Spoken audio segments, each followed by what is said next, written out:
जय गुरुदेव। एक बार परम पूज्य स्वामी जी महाराज ने सत्संग सुनाते हुए कहा, दोनों आँखों के ऊपर जीवात्मा जब पहुंचकर चरण कमल का दर्शन करती है तब महान खुशी उसे होती है। चरण कमल में अत्यधिक प्रकाश है जिसे धीरे धीरे बर्दाश्त करना होता है। चरण कमल के दर्शन से रिद्धियाँ सिद्धियाँ प्रकट हो जाती हैं। तुम अपने को सुधारने में लगे रहो। दूसरों के क्रियाकलापों पर हम ध्यान देने लगेंगे तो हमारा लक्ष्य छूट जाएगा।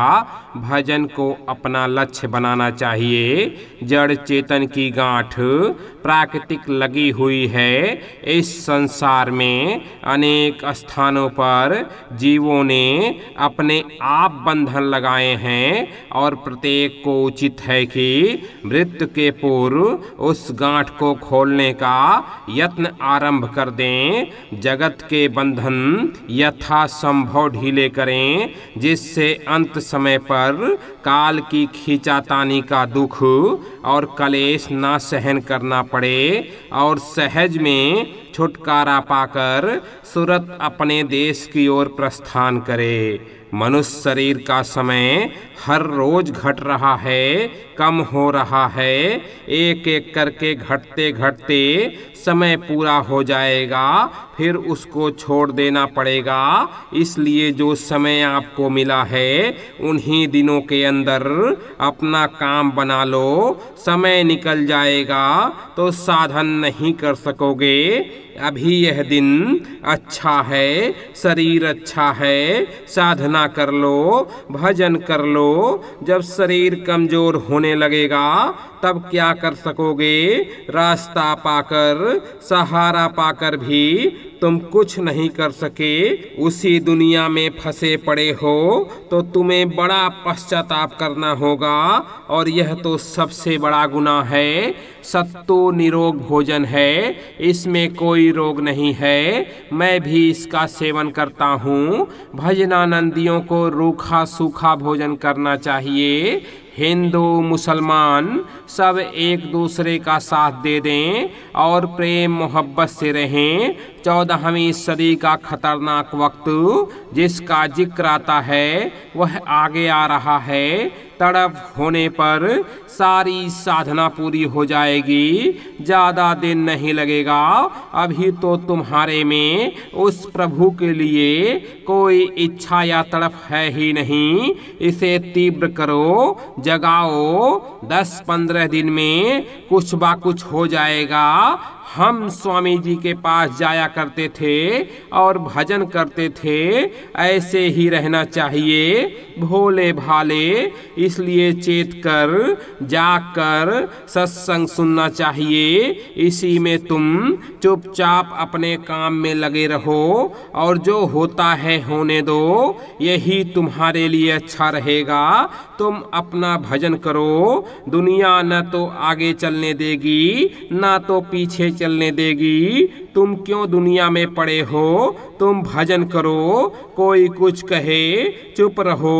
उत्तर दोगे जहर चढ़ेगा, वाद विवाद होगा, दुख घना होगा। चुप रह जाओगे तो जहाँ की बात वहीं रह जाएगी। तुम थोड़ी भक्ति करो, प्यार करो, थोड़ा विश्वास करो, थोड़ी देर की साधना करो, लेकिन सच्ची करो। ये तुम्हारी सच्ची भक्ति को, विश्वास को, श्रद्धा को और साधना को पकाती चली जाएगी और एक दिन तुम सच्चे साधक, सच्चे सत्संगी और सच्चे भक्त बनकर दुनिया के सामने आदर्श बनकर आ जाओगे। गुरु का नाम रोशन कर जाओगे।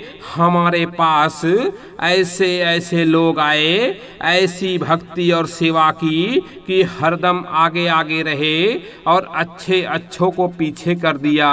लेकिन जरा मन के खिलाफ कुछ हो गया तो चले गए और आज तक वापस नहीं आए। हमारे पास ऐसे ऐसे सत्संगी हैं जो चुपचाप अपनी साधना में लगे रहते हैं, सेवा में लगे रहते हैं, उछल कूद नहीं करते, इतने शांत और गंभीर रहकर साधना कर रहे हैं कि तुम उनको नहीं पहचान सकते, तुम मुझे धोखा नहीं दे सकते। मैं सब कुछ समझता हूँ और जानता हूँ, लेकिन चुप इसलिए रहता हूँ कि अगर साफ कह दूँ तो तुम चले जाओगे सत्संग छोड़कर और अपना नुकसान कर लोगे। पर हम मन की तरंगों में बहने वाले उनके संकेतों को नहीं समझ पाते और अपना नुकसान कर लेते हैं। भक्ति का मार्ग बहुत गंभीर और ठोस मार्ग है। इस पर धीरे धीरे जो चलता है वह पार हो जाता है, वह वचनों को जज करता है, वह श्रद्धा और विश्वास अपने अंदर पकाता है, चुपचाप अपनी साधना में लगा रहता है। भले ही वह न उछले, दिखावा ना करे, लेकिन अंदर अंदर वह पकाता रहता है। ऐसा ही प्रेमी भक्ति मार्ग में आने वाली हर कठिनाइयों का सामना धैर्य से कर लेता है और अपने लक्ष्य पर वह चलता रहता है। जब सारी व्यवस्था बिगड़ जाती है, अस्त व्यस्त हो जाती है, तो महात्मा फिर से सिखाते हैं, संभालते हैं। सिखाने समझाने में देर लगती है, पर उनकी मेहनत बेकार नहीं जाती। तुम आते हो, जो जो सेवा मिले करो। सेवा से बदन नहीं घिसता है, सेवा से भजन बनता है। जो लोग भक्ति में दिखावे में विश्वास करते हैं, भक्त बनते हैं, कहलाना चाहते हैं, हर बात में आगे आगे कूदते हैं, हर बात में दया की दुआई देते हैं, गुरु की दुआई देते हैं, लेकिन जरा सी विपरीत परिस्थिति आई तो भक्ति छोड़ने को तैयार हो जाते हैं और दुनिया के लिए हाय हाय करने लगते हैं। अगर कोई आदमी यह चाहे कि उसका आत्म कल्याण हो जाए, यश मिले और भाग्यशाली बना रहे, तो उसे पराई स्त्री से दूर रहना चाहिए। ऐसा महात्माओं ने कहा है। अभी वक्त है, तुम्हें साधना में लग जाना चाहिए। समय निकल गया तो क्या करोगे? समय चूकी पुनिका पछताने। पछताओ जब समय रहे, पीछे पछताने से क्या होगा? सोने से संसार का भी काम नहीं होगा। परमार्थ की बात तो अलग ही है। कर्मों के कानून के मुताबिक जीव हिंसा बहुत बड़ा पाप है। इंसान हो, पशु हो, पक्षी हो, इनको मारने की सजा बहुत कड़ी होती है।